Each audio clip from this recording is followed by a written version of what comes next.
नमस्कार साथियों, स्वागत है आपका अपने YouTube channel MS defence study पर।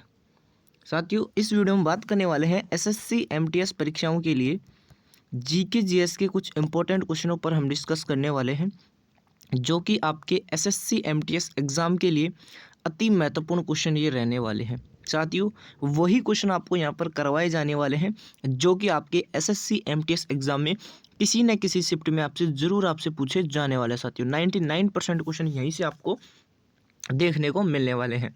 तो वीडियो को पूरा अंत तक जरूर देखिए, और जो भी साथी चैनल पर नए साथियों, चैनल को आप जरूर सब्सक्राइब कर लीजिए, जिससे आने वाली सभी वीडियो का जो नोटिफिकेशन है वो आपको तुरंत मिलता रहे।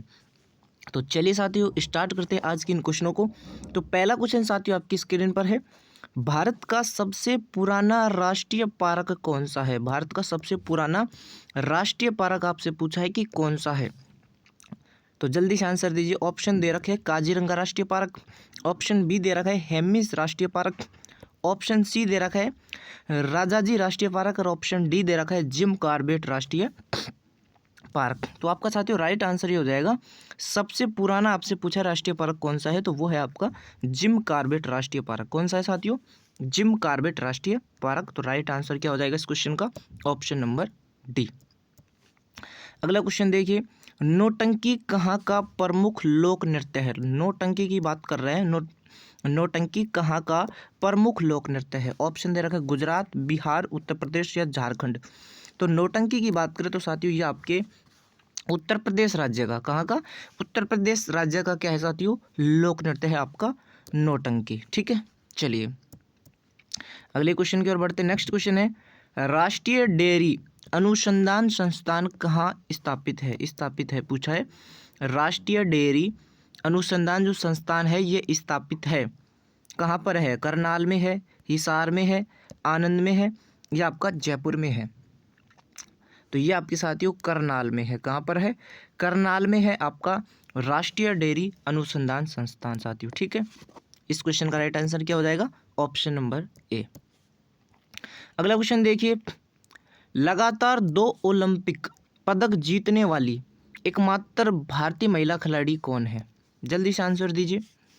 जो लगातार 2 बार ओलंपिक्स पदक जीतने वाली एकमात्र भारतीय महिला कौन है? तो एकमात्र जो भारतीय महिला है वो है आपकी पीवी सिंधु। कौन है साथियों? पीवी सिंधु है एकमात्र भारतीय महिला है जो लगातार 2 ओलंपिक पदक जीतने वाली क्या है? भारतीय महिला। तो इस क्वेश्चन का राइट आंसर क्या हो जाएगा? Option number B. अगला क्वेश्चन की ओर बढ़ते हैं साथियों। नेक्स्ट क्वेश्चन है, ऑफ ब्रेक शब्द का प्रयोग निम्नलिखित में से किस खेल से किया जाता है? किस खेल में किया जाता है ऑफ ब्रेक? ऑफ ब्रेक जो अपना शब्द है, इसका जो प्रयोग है वो निम्नलिखित में से किस खेल से किया जाता है? हॉकी से किया जाता है, फुटबॉल से किया जाता है, क्रिकेट से किया जाता है, या बैडमिंटन से किया जाता है? तो राइट आंसर हो जाएगा ये आपके क्रिकेट से किया जाता है। किस खेल से? क्रिकेट खेल से। ठीक है, ओके। तो यहाँ पर राइट आंसर क्या हो जाएगा? Option number C. Next question देखिए, अंतर्राष्ट्रीय पृथ्वी दिवस कब मनाया जाता है? अंतर्राष्ट्रीय पृथ्वी दिवस की बात कर रहा है। ऑप्शन दे रखा है 28 फरवरी, 21 मार्च, 7 अप्रैल या 22 अप्रैल। जल्दी से आंसर दीजिए क्वेश्चन नंबर 6 का। तो साथियों 22 अप्रैल को मनाया जाता है। कब? 22 अप्रैल को आपका मनाया जाता है आपका अंतर्राष्ट्रीय पृथ्वी दिवस। तो यहाँ पर जो राइट आंसर होगा ये आपका हो जाएगा साथियों ऑप्शन नंबर डी। अंतर्राष्ट्रीय पृथ्वी दिवस कब मनाया जाता है? तो ये अपने 22 अप्रैल को मनाया जाता है। नेक्स्ट देखिए, विश्व जल संरक्षण दिवस कब मनाया जाता है? तो जल्दी से आंसर दीजिए इस क्वेश्चन का भी। 28 फरवरी, 22 मार्च, 5 जून या 11 जुलाई। तो ये मनाया जाता है साथियों आपका 22 मार्च को। विश्व जल संरक्षण जो दिवस है ये मनाया जाता है 22 मार्च को। तो इस क्वेश्चन का जो राइट आंसर होगा ये आपका हो जाएगा ऑप्शन नंबर बी। चलिए नेक्स्ट देखिए, किस शासक ने बौद्धों के विश्वविद्यालय की स्थापना के लिए विख्यात विक्रमशिला स्थापित किया था साथियों?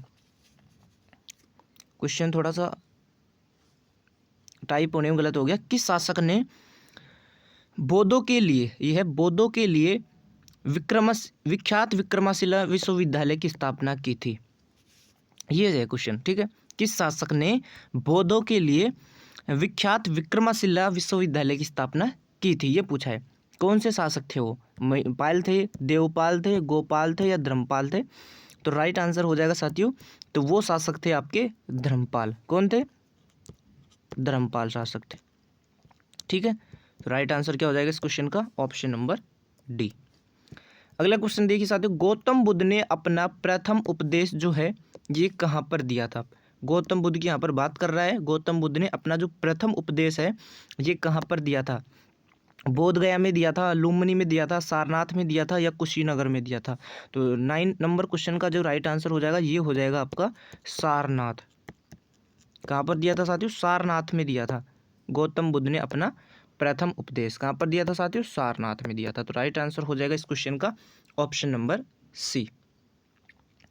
चलिए नेक्स्ट प्रश्न की ओर चलते हैं। पुराणों की संख्या है साथियों, क्वेश्चन नंबर 10 है, पुराणों की संख्या है, पुराणों की संख्या कितनी है? तो पुराणों की जो संख्या है वो है साथियों 18। कितनी है? 18 है आपके पुराणों की संख्या। नेक्स्ट देखिए, महावीर खालिस्तान तीर्थकरों में अंतिम तीर्थकर माने जाते थे। महावीर जो हैं ये कितने तीर्थकरों में अंतिम तीर्थकर माने जाते थे? 22 में से, 26, 24 या 20? तो राइट आंसर हो जाएगा साथियों, जो महावीर थे आपके वो 24 तीर्थकरों में से अंतिम तीर्थकर माने जाते थे। 24 इस क्वेश्चन का राइट आंसर हो जाएगा, यानी कि ऑप्शन सी इस क्वेश्चन का करेक्ट आंसर हो जाएगा। 24 तीर्थकरों में से अंतिम तीर्थकर माने जाते हैं आपके महावीर जी। अगला देखिए, 6वीं शताब्दी ईसा पूर्व के प्रारंभ में भगवान महावीर का जन्म निम्नलिखित में से किस स्थल पर हुआ था? तो किस स्थल पर हुआ था भगवान महावीर का जन्म? तो ये हुआ था साथियों वैशाली में। कहाँ पर हुआ था? वैशाली में हुआ था। तो राइट आंसर हो जाएगा इस क्वेश्चन का option number C. Option C आपका राइट आंसर यहाँ पर होने वाला है। अगला क्वेश्चन देखिए, भगवान महावीर का मूल नाम क्या था साथियों? भगवान महावीर का मूल नाम क्या था? जल्दी से आंसर दीजिए, भगवान महावीर का मूल नाम क्या था? तो राइट आंसर हो जाएगा साथियों वर्धमान। क्या नाम था? वर्धमान नाम था आपके भगवान महावीर का मूल नाम। क्या नाम था साथियों? वर्धमान। तो राइट आंसर क्या हो जाएगा इस क्वेश्चन का? Option number D. Next question की ओर बढ़ते हैं साथियों। अगला प्रश्न है, पाल राजवंश का संस्थापक कौन था? पाल राजवंश का संस्थापक कौन था? धर्मपाल थे, गोपाल थे, रामपाल थे या महिपाल थे? पाल राजवंश के संस्थापक आपसे पूछा है। तो पाल राजवंश के जो संस्थापक थे वो थे आपके गोपाल जी। कौन थे साथियों? गोपाल जी थे आपके पाल राजवंश के संस्थापक। तो राइट आंसर इस क्वेश्चन का क्या हो जाएगा? Option number B.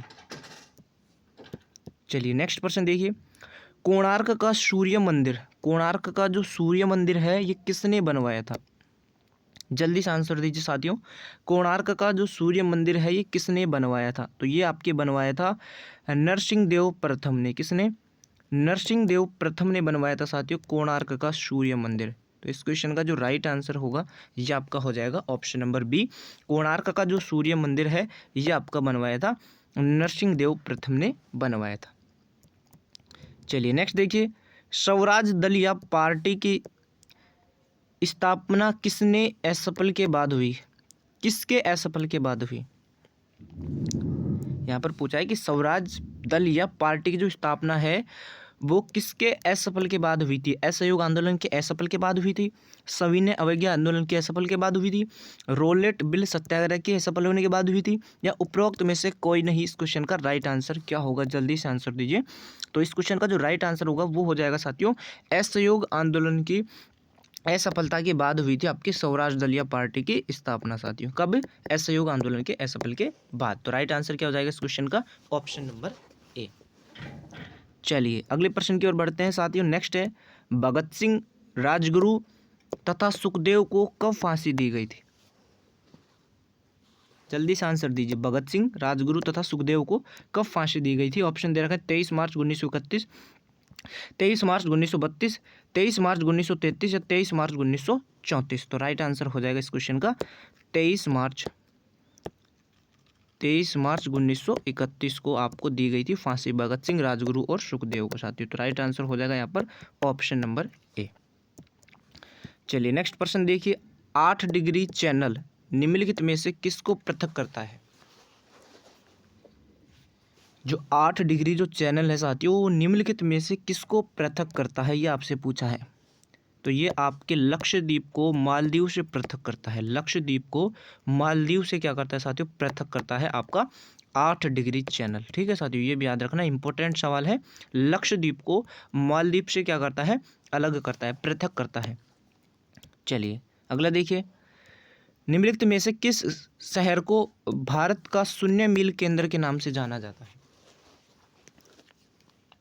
क्वेश्चन आपसे पूछा है कि निम्नलिखित में से किस शहर को भारत का शून्य मील केंद्र के नाम से जाना जाता है? तो वो आपका शहर है साथियों जो नागपुर शहर है। कौन सा? नागपुर जो शहर है उसको जाना जाता है शून्य मील केंद्र के नाम से। तो यहाँ पर राइट आंसर क्या हो जाएगा साथियों? ऑप्शन नंबर सी आपका करेक्ट आंसर यहाँ पर होने वाला है। नेक्स्ट क्वेश्चन है, काला सोना क्या है? काला सोना क्या है साथियों? तो काला सोना क्या है? एक पेट्रोल है। क्या है साथियों? पेट्रोल। ठीक है, राइट आंसर हो जाएगा इस क्वेश्चन का ऑप्शन नंबर बी। अगला प्रश्न देखिए और जल्दी से आंसर दीजिए कमेंट सेक्शन में। निम्न में से किस रेगिस्तान में अत्यधिक मात्रा में श्रवण भंडार पाया जाता है? श्रवण भंडार पाया जाता है। तो किस रेगिस्तान में अत्यधिक मात्रा में श्रवण भंडार पाया जाता है? तो वो रेगिस्तान है साथियों आपका अटाकामा। अटाकामा रेगिस्तान में अत्यधिक मात्रा में क्या पाया जाता है? श्रवण भंडार पाया जाता है। तो राइट आंसर हो जाएगा इस क्वेश्चन का ऑप्शन नंबर डी। चलिए नेक्स्ट प्रश्न देखिए, भारतीय संविधान के निम्नलिखित अनुच्छेदों में से किस अनुच्छेद में यह उल्लेख है कि मुख्यमंत्री राज्यपाल द्वारा नियुक्त किया जाएगा? किस अनुच्छेद में यह उल्लेख है कि मुख्यमंत्री जो है वो राज्यपाल द्वारा क्या किया जाएगा? नियुक्त किया जाएगा। तो किस अनुच्छेद में यह बात कही गई है, ये आपसे पूछा है। तो यह बात जो कही गई है साथियों, ये कही गई है आपके आर्टिकल या अनुच्छेद 164 में। आर्टिकल 164 में यह बात कही गई है, जो कि आपका दे रखा है ऑप्शन नंबर सी में। तो ऑप्शन सी आपका यहाँ पर क्या हो जाएगा साथियों? राइट आंसर हो जाएगा, आर्टिकल 164। अगला देखिए, भारतीय संविधान के किस अनुच्छेद के तहत राष्ट्रीय ध्वज फहराने का अधिकार है? राष्ट्रीय ध्वज फहराने का अधिकार किस आर्टिकल के तहत है? तो ये है साथियों आपके आर्टिकल 19 के फर्स्ट में। आर्टिकल 19 के फर्स्ट में है राष्ट्रीय ध्वज फहराने का अधिकार। तो राइट आंसर हो जाएगा इस क्वेश्चन का ऑप्शन नंबर बी। अगला प्रश्न देखिए साथियों, भारत संविधान के किस अनुच्छेद में भारत के उपराष्ट्रपति का उल्लेख है? किस संविधान में भारत के उपराष्ट्रपति का उल्लेख है? अनुच्छेद 63 में, अनुच्छेद 66 में, अनुच्छेद 52 में, अनुच्छेद 69 में। तो राइट आंसर हो जाएगा अनुच्छेद 63 में। अनुच्छेद 63 में है साथियों भारत के उपराष्ट्रपति का उल्लेख। तो राइट आंसर क्या हो जाएगा इस क्वेश्चन का? Option number A. 24 में क्या हो जाएगा? ए। अगला देखिए, निम्नलिखित में से कौन राज्यसभा के पदेन सभापति के रूप में कार्य करता है? उपराष्ट्रपति, प्रधानमंत्री, राष्ट्रपति या गवर्नर। क्या पूछा है कि कौन जो है वो राज्यसभा के पदेन सभापति के रूप में जो है वो कार्य करता है? तो आपका जो उप राष्ट्रपति है साथियों, उपराष्ट्रपति जो है ये आपके राज्यसभा के पदेन सभापति के रूप में क्या करता है साथियों? कार्य करता है। तो इस क्वेश्चन का राइट आंसर क्या हो जाएगा? Option number A. तो ये थे साथियों आज के कुछ इंपॉर्टेंट सवाल जो कि आपके एग्ज़ाम में ज़रूर पूछे जाने वाले किसी न किसी शिफ्ट में। तो वीडियो को ज़्यादा से ज़्यादा शेयर करें। जो भी साथी चैनल पर नए हैं साथियों, चैनल को भी आप ज़रूर सब्सक्राइब करें। तो मिलते हैं साथियों नेक्स्ट वीडियो में। जब तक के लिए साथियों, जय हिंद, धन्यवाद।